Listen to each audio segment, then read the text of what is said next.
Hey everybody, welcome back to Smith Party of Six. I'm Audriana Smith, and this is our fifth and final installment of our curriculum pick series. So today I'm going to be talking all about what we are doing for our fifth grader this year. So I talked a little bit in the last video about how Ambleside works, and with it just being so rich and me wanting to kind of line up exactly where I wanted him in history when we started last year. He's actually doing year 4 of Ambleside instead of year 5 of Ambleside, even though he's in 5th grade. The years don't always have to coincide with the grades though, that's perfectly normal. So there's a lot of curriculum to talk about today, so I'm just gonna go ahead and jump straight into it. First up, we have our history curriculum. So for the bulk of history this year, he's learning about American history through this country of ours. He has started this one already, but now we're kind of starting to get closer and closer to the time of the Revolution, and he will be covering the Revolution as well this year. We really like this book. This is actually one of his favorites. He really likes history. This one really brings the people of history to life as well. Like, he's gotten really close to a lot of the people that we've learned about throughout history and has really felt a connection with their story. So we like this one a lot. He also still has this year at least a few readings from Child's History of the World. He doesn't really like this book. I don't like it that much either. As I've said in our previous videos, if there's ever a week when there's kind of a lot of readings going on and we have other stuff going on and we don't have time to fit it all, this would be the first one to go. But I kind of like using it even just as a review to talk about things that we've already talked about previously. And sometimes I just throw it in as part of his independent work, which is good for him to continually have stuff that he's doing independently. The other book that we've added that's new for history this year, and I'm really excited about it, is called Answering the Cry for Freedom.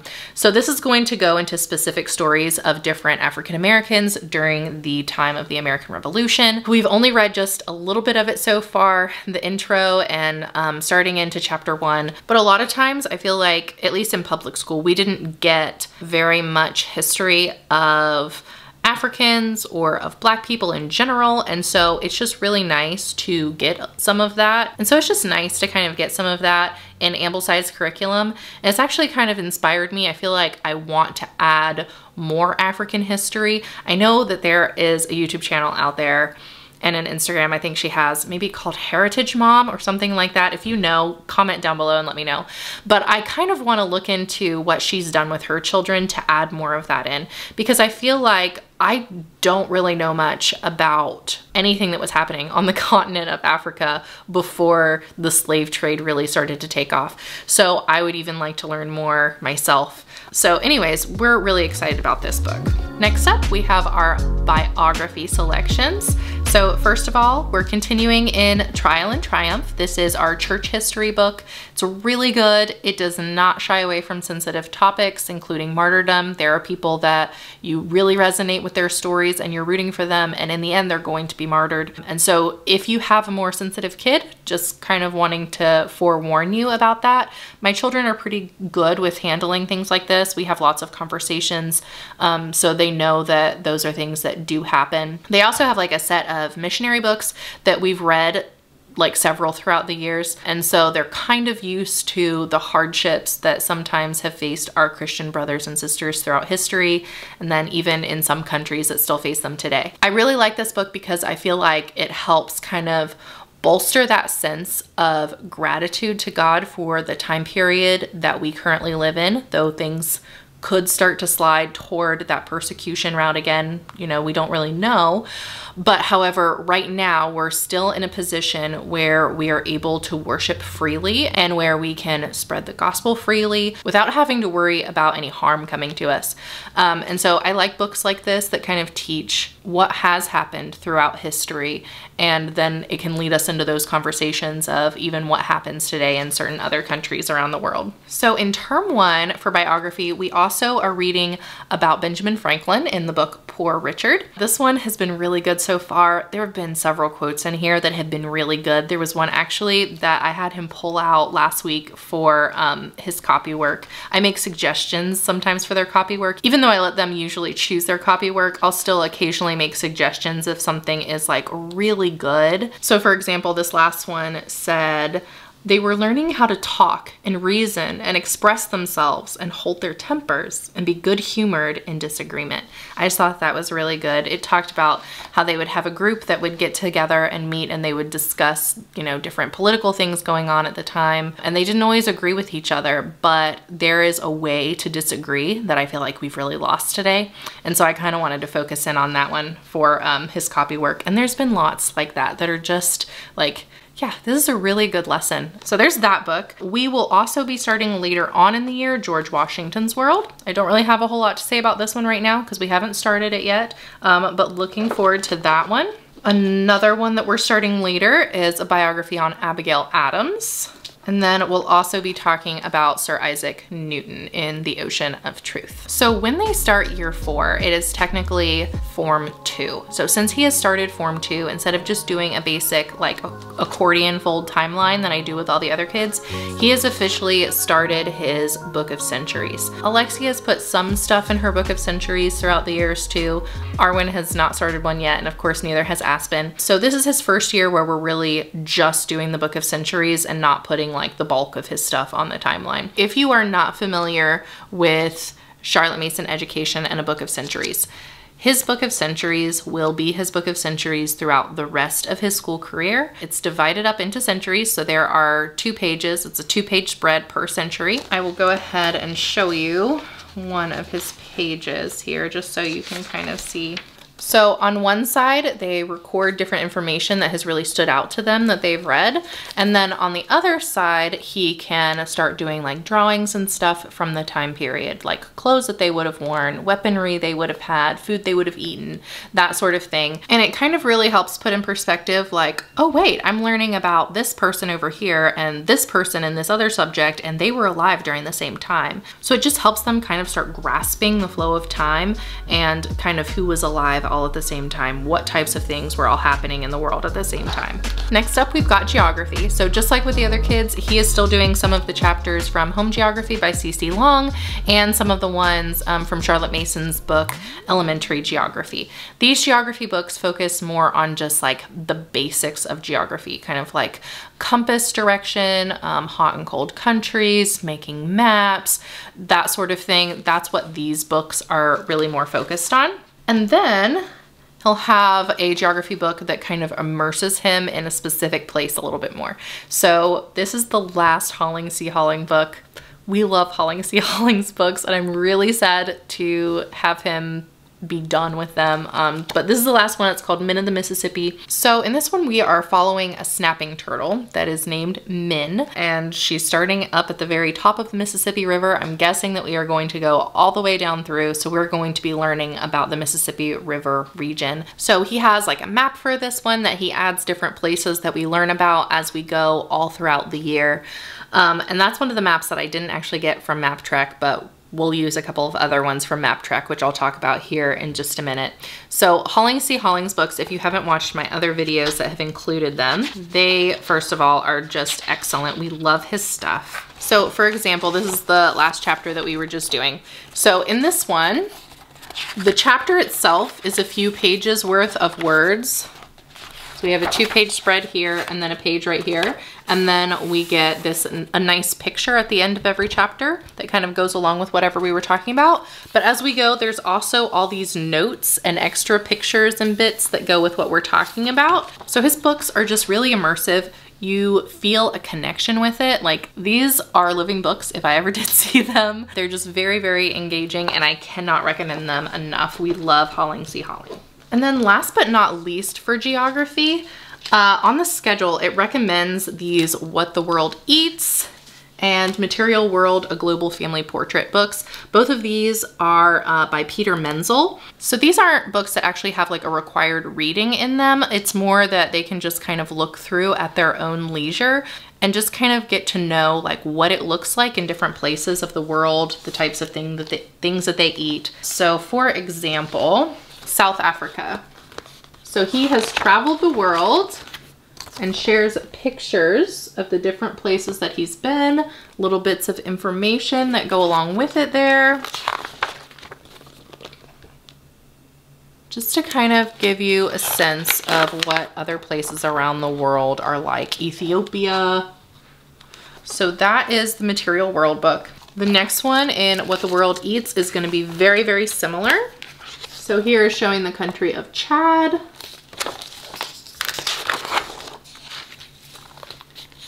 Again, just different pictures with what life is like there. That will include talking about the foods that they eat. It'll give you different recipes throughout and just kind of how their food is prepared, what's available to them there, that sort of thing. It also has in here like a breakdown of how much things cost in different countries. Of course, I feel like that would be a lot different now, so it's not necessarily super helpful at this point, but we know that at least when this book was published, this is how much different things cost in different countries. So anyways, that is that book. And that really rounds out our geography. So like I mentioned with the other kids, I'm also using Mapwork for some different maps. They have all sorts of historical maps and current ones in their books. So this is the atlas that has everything filled in. And then everything that's in the atlas, you'll also find in outline form, plus there are other outlines that aren't included in the atlas, so it's a wee bit thicker there. So for geography, he has already learned the US states and where they all are. This year we're kind of focusing in on West Virginia. We have learned where specific cities are that we might travel in a lot, and we are also learning about the different counties of West Virginia. So we're starting off with ones where we travel and then kind of like branching out, like what are the counties directly next to our county, and then kind of just going out and out and out from that. So basically, we'll just add a few counties every week. They'll study that in their independent time as part of their independent work. And then ever so often, like every maybe 2 or 3 weeks or so, they'll have a little quiz to see if they can remember where to put the counties as part of their map work. But in addition to that, we find maps in here that go along with our history stuff a lot, with other geography stuff like my daughter's Marco Polo lessons, that sort of thing too. So we really like Mapwork. We actually found this through a friend of a friend. This is our first year using it, but it's come in handy a lot so far. So next up, natural history. First of all, one of our main books this year for science has been the Storybook of Science. We really, really like this book. I didn't know how we would feel about it. You know, I had never read it before. That's the thing with Elijah. He's my oldest, and so I'm reading all of this stuff with him for the very first time, whereas when the other kids come up to their grade, I've already read it before. But with him, everything is brand new. So I didn't really know what to expect from this. But we have really enjoyed the Storybook of Science so far. It's an uncle talking to his niece and nephews and just showing them different things, like talking about aphids, or what they call plant lice, and how they're like the cows of ants and the ants milk them, but just went on for several chapters, really taking an in-depth close look at the life of ants and aphids. And we're talking about trees and their rings and why they're there, and we've learned about the lifespan of some trees, which has been absolutely fascinating. So it's one that is fairly simple, but it's like you're getting a very in-depth look at very simple things, which we have liked so far. The next one on the schedule is Madam How and Lady Why. I bought this version, which has Anne White's study guide that goes along with it. It's called A Walk Through the Glen. I know that a lot of people say that Madam How and Lady Why is super difficult for them. I was like preparing myself for something really and truly awful. I will say, I don't know if it's because we have the version that has Anne White's study guide, but it's actually fairly simple the way that it's broken down. The lessons each day are very short. I will just give you an example. So the very first lesson, kind of read a little bit of an introduction here just to kind of prepare them. We go over some different vocabulary that they might not be familiar with that they're going to hear in the lesson. And then we go ahead and read. So this was part 1, which was honestly kind of longer than some of the other ones.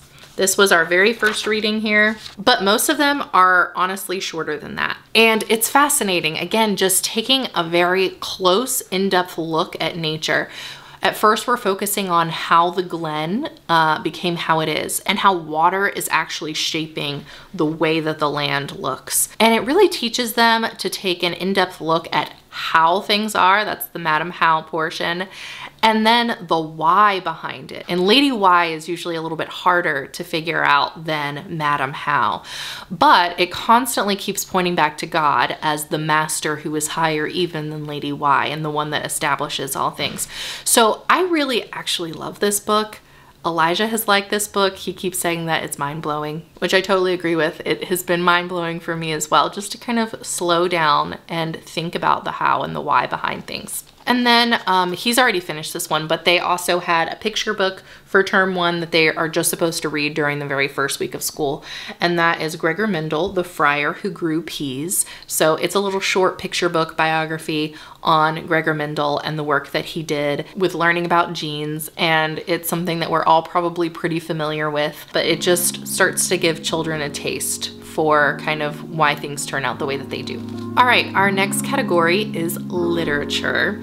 So the very first book that we're going to talk about, I don't actually have a physical copy of. It's one that we are reading online, and that is Age of Fable. So I promised that we would talk some about the whole Greek mythology thing because I know that a lot of Christians struggle with it.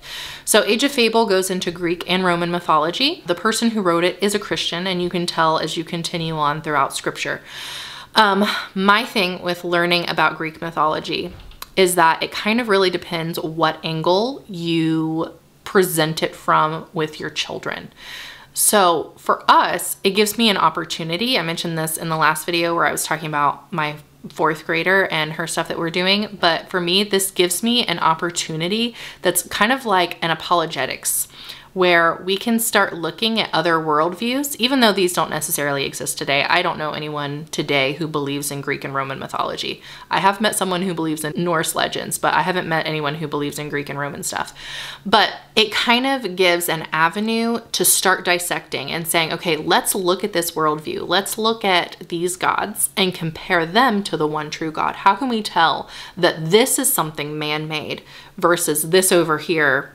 There's no way that man and our natural sinful state would come up with something as holy and as good as God.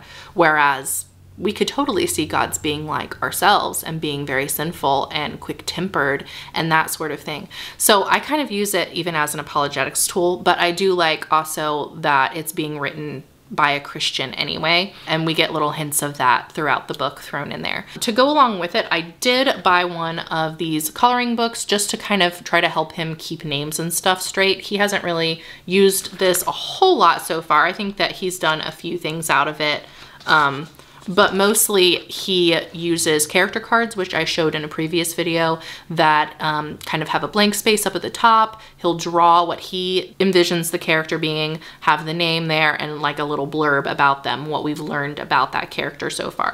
So that is what he's done with that. We are also continuing on with Tales from Shakespeare this year. This year on the Ambleside schedule, they have them starting actual Shakespeare plays. I kind of just wanted to keep him with Alexia, so they are reading the same Tales from Shakespeare together. This takes out all of the more risque stuff and just focuses on the story itself to kind of start familiarizing them with Shakespeare's plays. His term 1 literature book is Robinson Crusoe. He's really liked this one so far. I started out reading this one with him, but then he's just kind of taken off and started doing it on his own now. I still keep him on the same schedule, so he's not allowed to read too far ahead or anything, but he's really liked Robinson Crusoe so far. In term 2, he will be reading Kidnapped by Robert Louis Stevenson. We found this at a used bookstore. I was super excited when we did. Very nice. So I don't know anything about this one, but we love Robert Louis Stevenson and his poetry, so I'm excited for him to read this one. And then in term 3, he will have The Incredible Journey as his book, which I don't have yet, and he'll also be reading some short stories like Paul Revere's Ride. Next up is poetry for this year. So term 1 is Alfred Lord Tennyson. We've liked his stuff so far. Term 2 will be Emily Dickinson, which I think a couple years ago I had them read Emily Dickinson all together, so I'm excited to revisit her. And then in term 3, we're going to be focusing on poems from Wordsworth. Next up, math. So I've talked about it before in our other videos. We are doing the Charlotte Mason Elementary Arithmetic series. It's put out by Simply Charlotte Mason. I have a whole box of stuff that I can show you right here that it comes with, measuring stuff, a slate, and a scale. So right now he's in the end of book 3. He'll switch pretty soon over to book 4 and keep going from there. I like it. It goes just, you know, it's whatever pace the child needs to go at.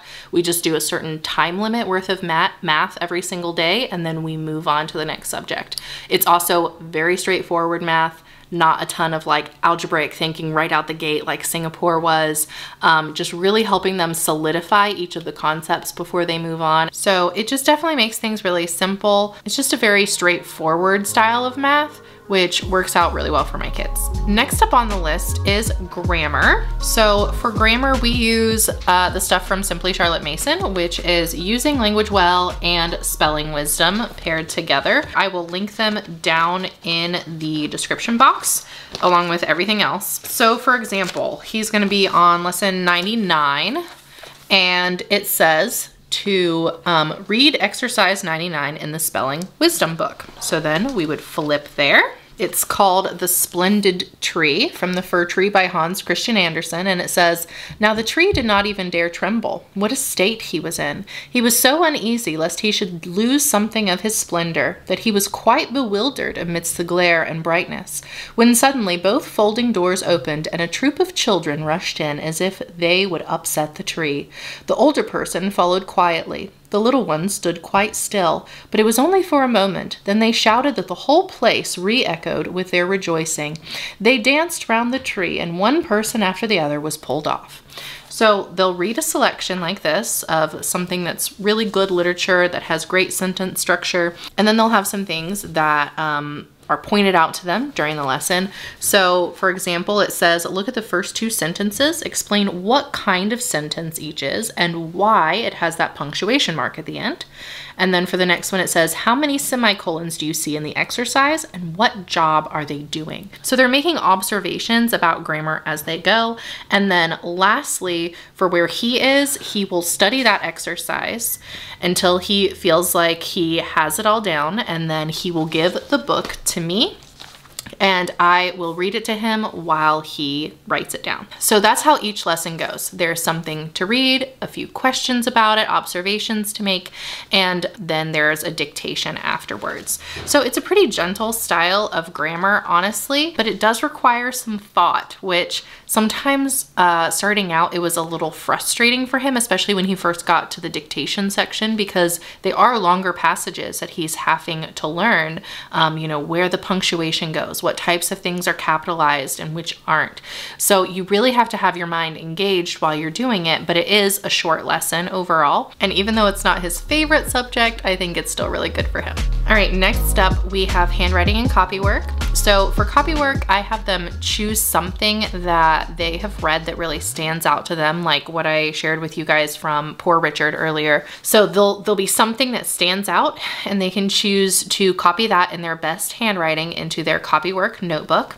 But other than that, they do actually still practice handwriting. So I usually have them do handwriting twice a week, I think, and copywork 3 times a week. It might be the other way around. I would have to look at our schedule. But anyways, so they're alternating each day between handwriting and copywork.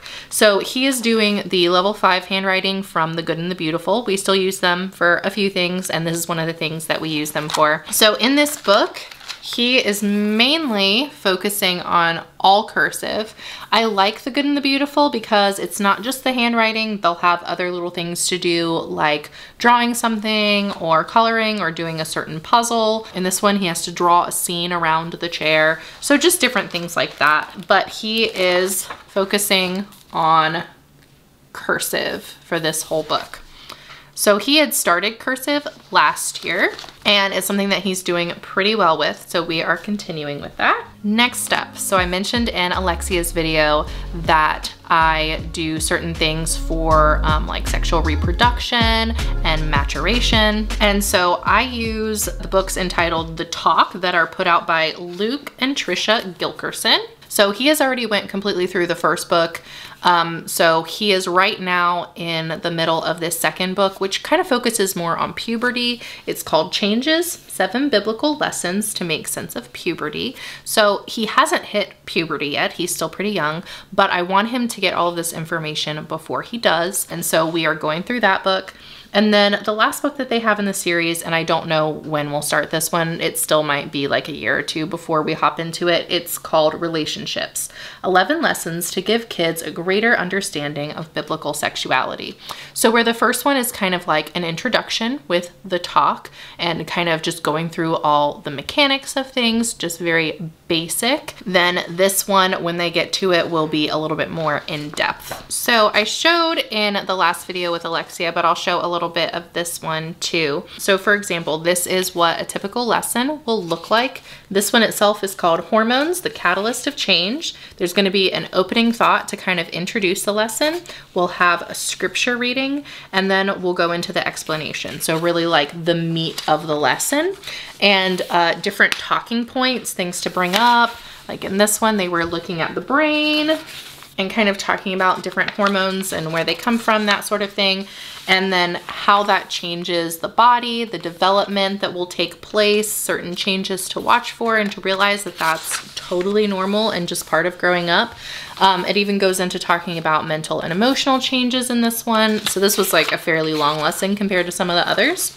And then just some different questions to ask your child. And of course, during the whole lesson, they're able to ask you questions at any point when they need to. And then you close out each session with prayer together. So I really like these. They're just God-centered. They make it really simple for us. With certain lessons, there's videos, things like that that go along with it. So we've really, really liked them. I first learned about them during one of the homeschool summits, which is just an online summit. It's over several days, I think a week or almost a week, and there are speakers for each of those days that they have set up. So much of what I have really held on to throughout our homeschooling journey, other than Charlotte Mason stuff, has been from those summits. There is actually one coming up, so I will put a link for it down in the description box too, just so you can check it out if it's something that you're interested in. So next up for Handicrafts. First of all, I'll go ahead and show the first thing that he did this year, which we did a video on not that long ago.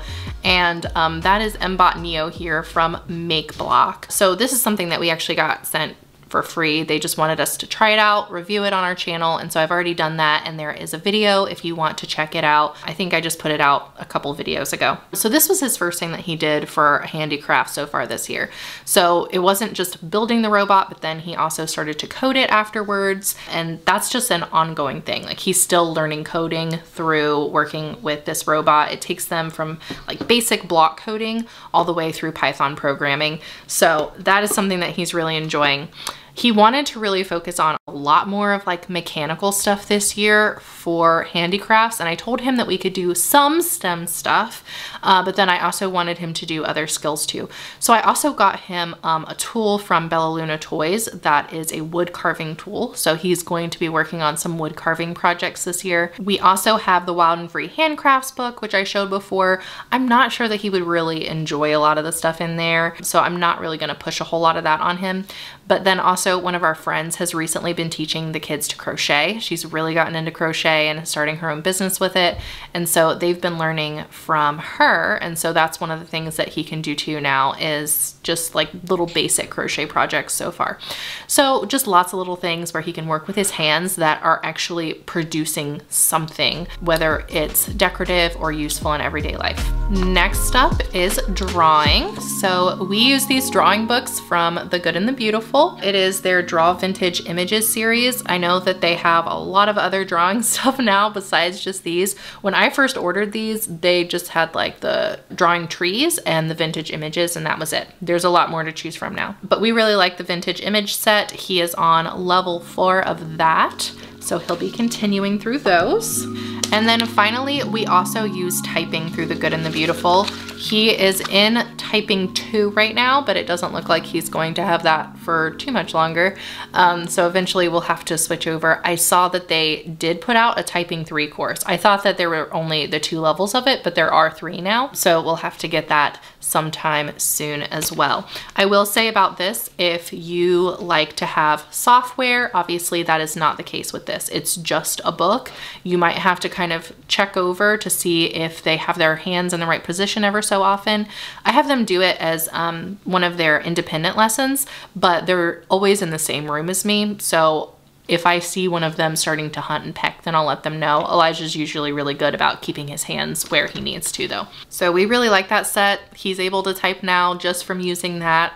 So I always recommend it. Really quickly, one thing that I forgot to mention, there's always at least one. For foreign language, my kids do ASL. So like I mentioned in the video where I was talking about Alexia's curriculum, the thing that Charlotte Mason always talked about was that we learn a foreign language to be a better neighbor. And so I had always kind of thought like Spanish, right? Because Mexico neighbors the US, we're more likely to come in contact with those who speak Spanish, but we actually have some friends in our group who are deaf or hard of hearing. And so learning ASL was just kind of the thing that made sense for us. So that's what we do. All right, but that is everything that I have for you guys today, and officially the end of our curriculum pick series. So I'll be continuing with some other videos soon. I know that people have asked about how we do Bible, because I've mentioned some stuff with that, and also our student binders, how I put that together. So those are the 2 videos that I have coming up next. If you like this video, don't forget to give it a thumbs up, subscribe down below for those future videos and other homeschool content like it, and I will catch you guys next time.